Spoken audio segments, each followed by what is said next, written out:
Saya Muhammad Imam Fikri bin Marizal beserta dengan rakan-rakan saya Arif Hakimi, Asman Harafan dan Nur Fatihah. Kami daripada grup 3 ingin membentangkan yang bertajuk pemindahan dan penerimaan organ sejauh mana Islam membenarkannya.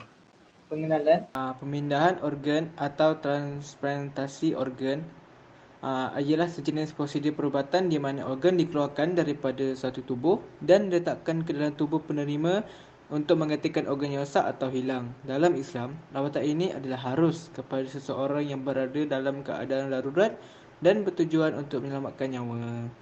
Perkara yang akan dibentang di dalam presentation ini adalah 5 maqasid syariah: agama, jiwa, akal, keturunan dan harta.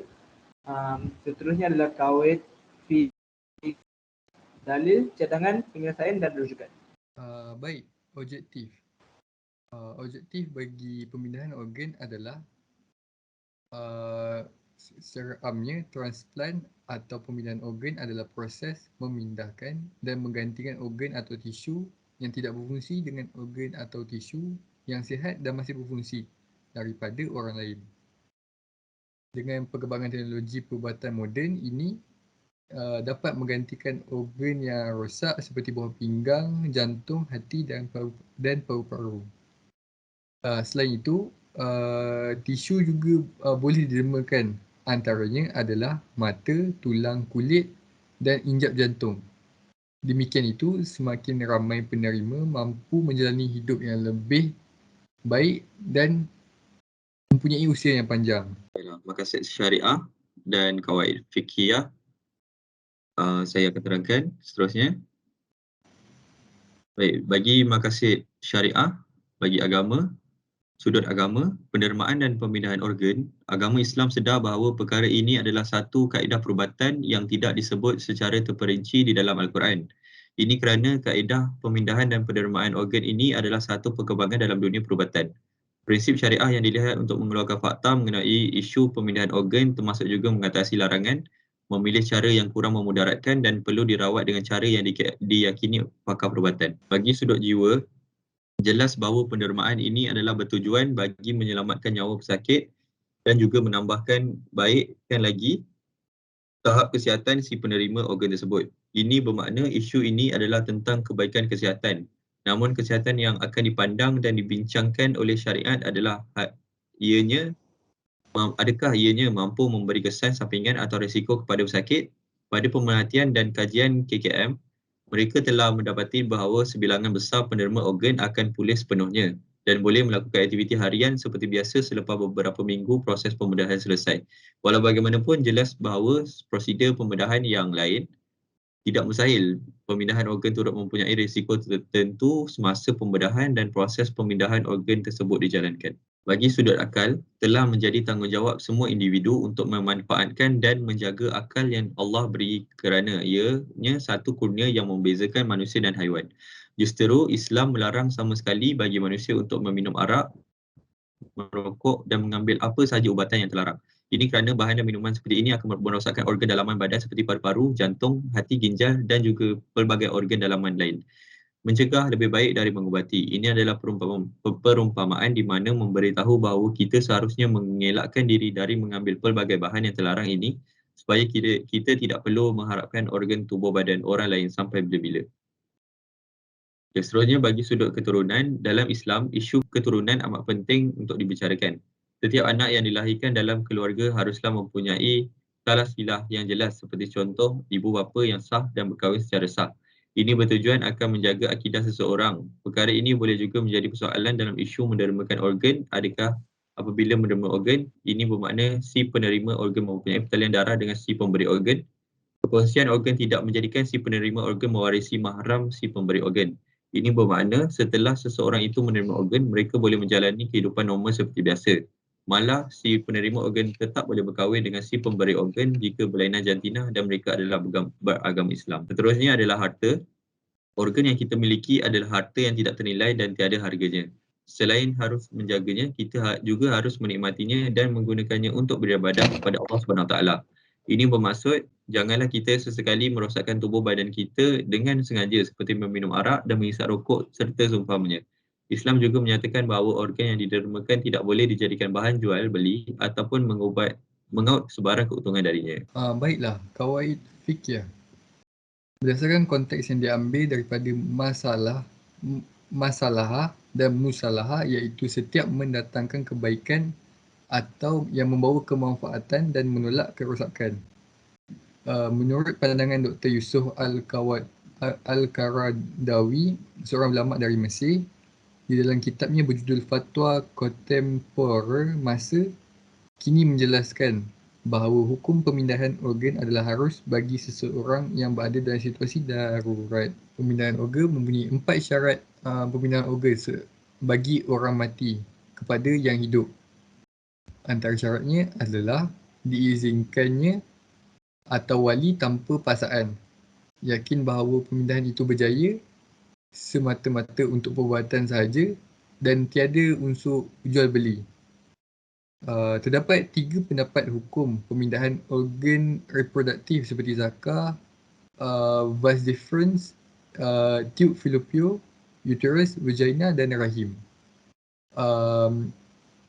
Satu, pertama, haram kerana mengubah bentuk ciptaan Allah SWT. Kedua, mutlak kerana sudah mencapai darurah. Ketiga, harus kecuali aurat muhalazah kerana akan membawa persetubuhan yang bukan pemilik asalnya. Seterusnya kita masuk kepada dalil yang mengharuskan pemindahan organ ini. So, dalilnya adalah daripada surah Yusuf ayat 57. Yang bermaksud, hai manusia, sesungguhnya terdatang kepadamu pengajaran dari Tuhanmu dan menyembuh dari penyakit-penyakit yang berada dalam dada dan petunjuk rahmat bagi orang-orang yang beriman. Berdasarkan ayat di atas, para ulama menganggap bahawa dalil ini tersebut merupakan dalil bagi mengharuskan pendermaan organ. Kerana organnya telah rosak, so antara untuk sembuhkannya adalah memindah atau menemukan organ. Ini adalah ayat daripada surah Al-Maidah ayat 32. So ini untuk menerangkan tentang keharusan untuk orang yang hidup menermakan organnya kepada orang yang kerosakan organ seperti buah ginjal. So antaranya ayat yang diambil adalah barang siapa memelihara kehidupan seorang manusia, maka seakan-akan dia telah memelihara kehidupan semua manusia. So itu ayat yang menerangkan tentang keharusan memindah dan pendermaan organ. Ini adalah hadis daripada Nabi SWT daripada Ahmad 18455. Berubatlah wahai hamba Allah, sesungguhnya Allah SWT tidak akan menjadikan bagi setiap penyakit melainkan ada ubatnya kecuali mati dan tua. Ini adalah untuk ayat berdasarkan pemindahan organ reproduktif, iaitu untuk mandul, mengubati mandul kepada ingin yang ada pewaris, so, untuk memindahkan zakar untuk adanya pengurus, adanya waris yang akan yang untuk pesakit lah yang ada masalah mandul. Seterusnya adalah dalil yang menunjukkan haramnya pemindahan organ itu.